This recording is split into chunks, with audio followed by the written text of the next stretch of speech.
So, having spent the last 2 days talking about consequentialism and deontology and virtue ethics and eudaimonia and human flourishing and well-being, you probably noticed that we're already running late. And therefore, I'm worried about your well-being. So if you feel moved, if you feel like we're intruding upon your flourishing at this point, just raise your hands and let me know, and I'll move people along a bit faster. This is Lawrence Krauss. Now, Lawrence is the Foundation Professor in the School of Earth and Space Exploration, Department of Physics, but more importantly for me at least, he's the director of the ASU Origins Project at Arizona State University. He's also chair of the board of sponsors of the Bulletin of Atomic Scientists, which is a very important place to be in these dodgy nuclear times. So Lawrence is actually kind of a public intellectual, as well as being the only physicist to receive the highest awards from all 3 major US professional physics societies. And today, the prolific author was clutching the advanced copy of his new book, Quantum Man, Richard Feynman's Life in Science. This is Lawrence Krauss. Thank you.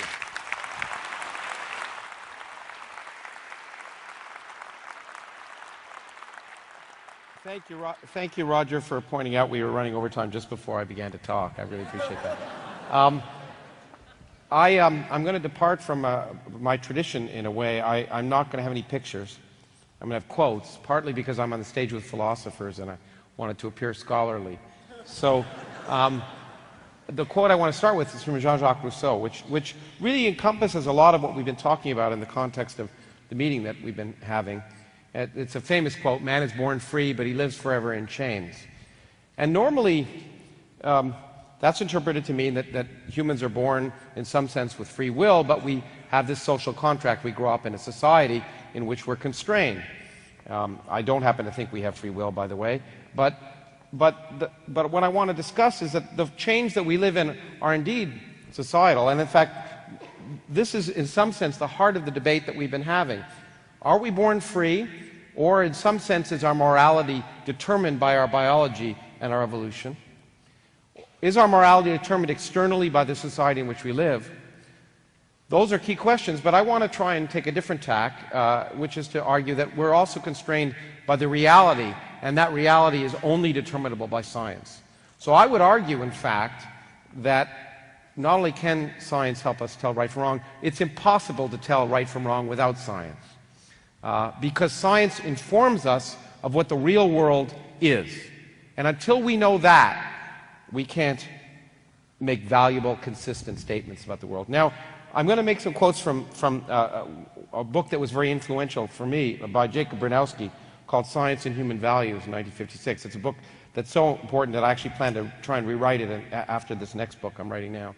And Bronowski said that this is one of the quotes I particularly like: "Dream or nightmare, we have to live our experience as it is, and we have to live it awake.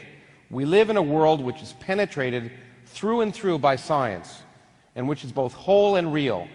We cannot turn it into a game simply by taking sides." And then he went on to say, "And this make-believe game might cost us what we value most, the human content of our lives. The world today is made, it is powered by science, and for any man to abdicate an interest in science is to walk with open eyes towards slavery." And the content I want to say is not so much that science necessarily, by determining neurophysiology, can determine what is right or wrong, but the process of science is what has changed our values, what will govern our values, and what should govern our values. So I want to summarize basically my points. Our moral decisions are constrained by our biology and the social contract, both aspects of what I put in the first slide. But we are rational beings, and no consistent moral decision can be made without understanding the consequences of our actions, and science is the way we determine the consequences of our actions. It is the way to determine what is real and what is not. And therefore, it is a necessary prerequisite to having a consistent moral philosophy. And rationality should be the basis of a consistent morality, and there are many times when it isn't. But one of the things we've learned in actually meetings we've had associated with the Origins Project here on human uniqueness and most recently on cultural evolutionary biology is that there is maladaptive behavior. Humans behave irrationally as groups. But what we've learned is that it's usually based on incomplete information about what's happening in the world around them. That with more complete information, the maladaptive behavior will go away.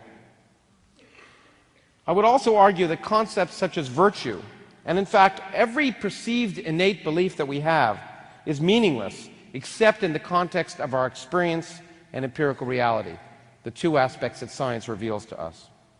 And finally, by science I don't mean, again, the science deriving and determining how humans behave, but the scientific method of secular empiricism. Those are the two, I relate the two. Basically, secular empiricism, it seems to me, arose out of the scientific method.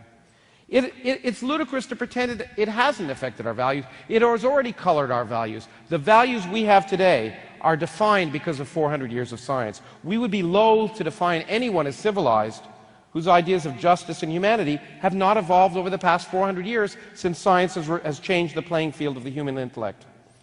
Science, I would argue, and I think Simon may disagree, underlies the Enlightenment. And it has done so not because, well, because it works. That's the reason that we are here today. Science works. It's changed the world in an effective way. It's largely meant most people live better than they did 400 years ago. And because of that, our ideas of what is right and wrong are vastly different than they were 400 years ago. I'm sure maybe Steven Pinker will be talking about it to some extent. And when we look out at societies that deny, that we think are backwards, and I'll pick one as fundamentalist Islam. We look at people who have denied the reality of the world around them. They have turned their backs on science, and we view them as uncivilized, and they've turned their backs on science, and part of the reason that the problems is because by turning their backs on science, they've departed from the modern world and don't have the benefits of modern technology, which has produced societies with poverty and disorder. Now, what is real? I just learned the other day one of my favorite quotes, which is now one of my favorite quotes, is by one of my favorite authors, Philip K. Dick, a science fiction author. He said, "Reality is that which, when you stop believing in it, is still there."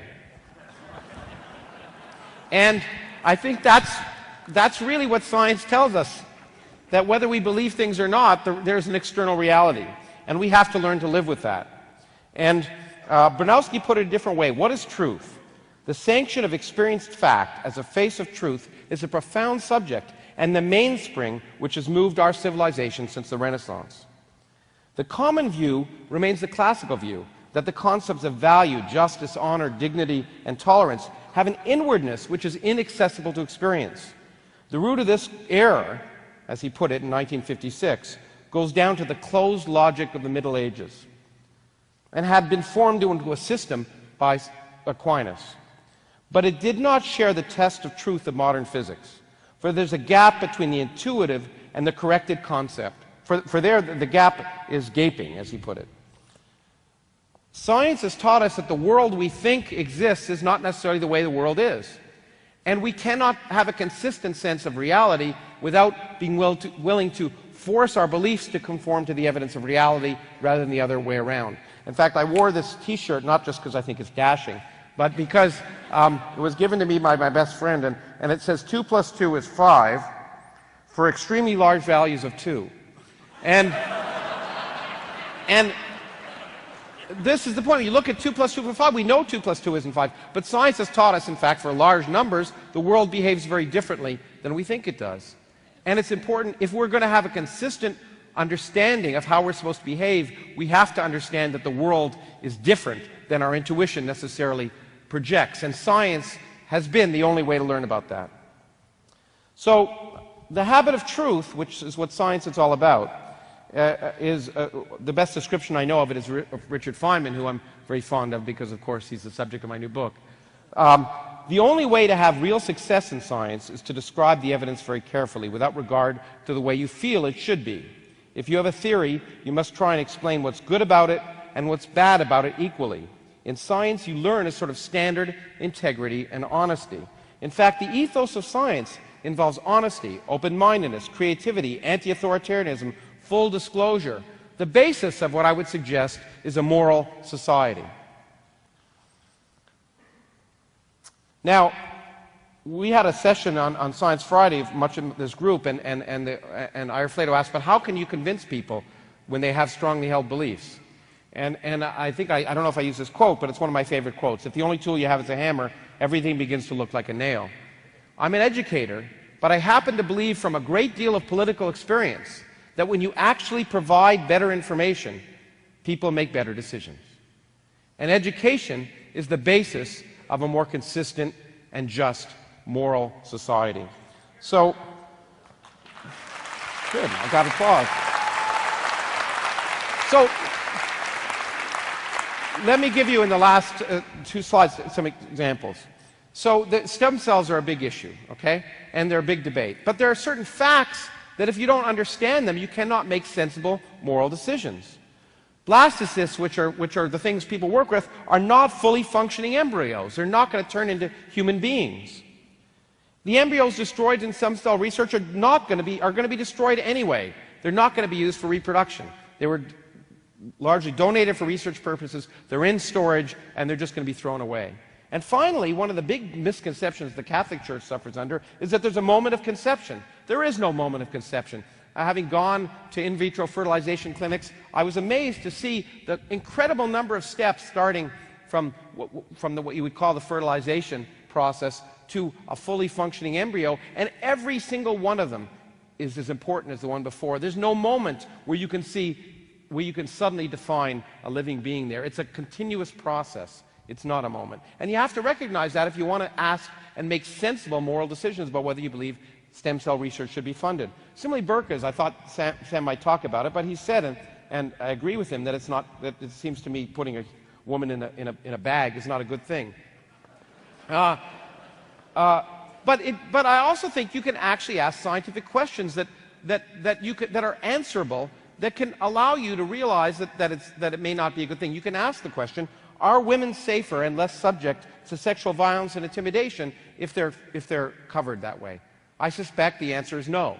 But it's a question you can ask and study. You can ask, is their sense of self-worth improved by going into those societies?